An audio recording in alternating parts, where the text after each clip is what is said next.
Part 5.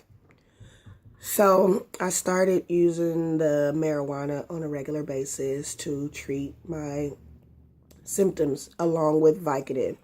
The doctors were prescribing it for the pain, and I had a lot of it from before when I would have pain and the doctors would prescribe it and I would never take it because I didn't like how it made me feel. And when I went to the doctors and to the hospitals with my attacks, they would always give me morphine. And I hated the way that it made me feel because it would make me sleep. But when I would awake, I was sick, more sick than I was when I went to sleep. And the Vicodin did help a lot more than the morphine. It made me sleep. But when I would wake up from it, it wasn't, I wasn't as sick. It was a lot less sick. So that along with the weed is what I used. And it was kind of a gift and a curse to me because what I realized is because now I knew that I could stop the attacks, I started back going to my old diet. You know, I had, at that point, I had a 2-hour period to get to the marijuana once the attack began or started to come on before it would advance to full stage, or what I call the point of no return. I had a couple of hours at least on most occasions. Sometimes 4 hours. So sometimes when I didn't have any marijuana and the attacks would come in the middle of the night, I would have my husband wake up and take me down the block, a couple of blocks, to my sister's house and bam on her door at 4, 5, 6, 7, 8 in the morning. Her bathroom was in her room. I would always get there at the point of the diarrhea stage. And she would give me the weed and I would have to sit in the bathroom and get through that stage with the marijuana.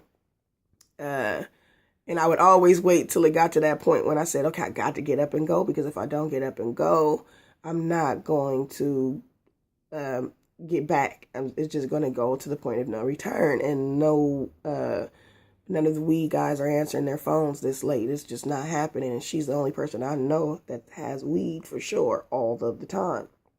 So I always used to go to her house and try to stop the attacks. And she used to just did not understand and thought that I just wanted to come smoke up her weed because I was a new smoker. And I couldn't even roll.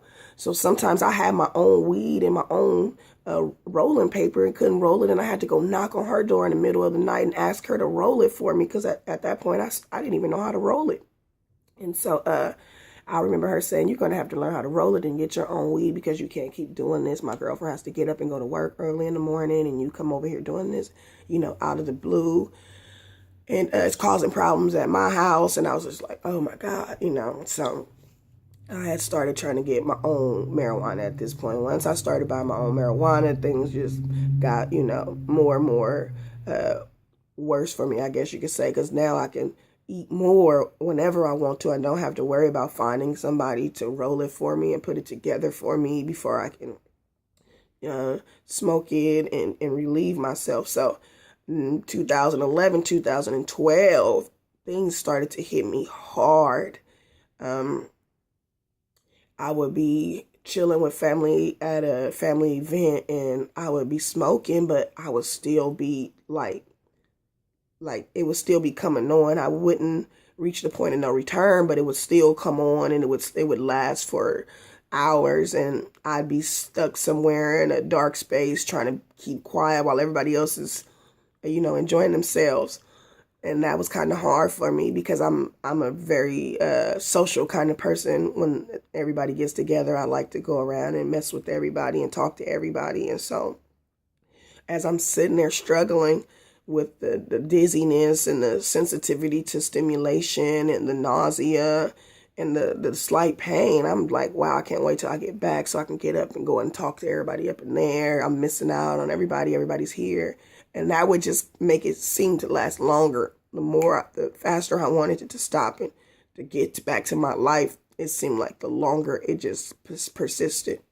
So in 2012, the symptoms got worse, and I complained more to the doctors, and I went more to the hospital. And so my doctor finally referred me to a gastroenterologist, and I chose a guy because he was in Oakland, and it turns out that he was an African American. And I thought, wow, I got an African American. He'll really understand what I'm going through.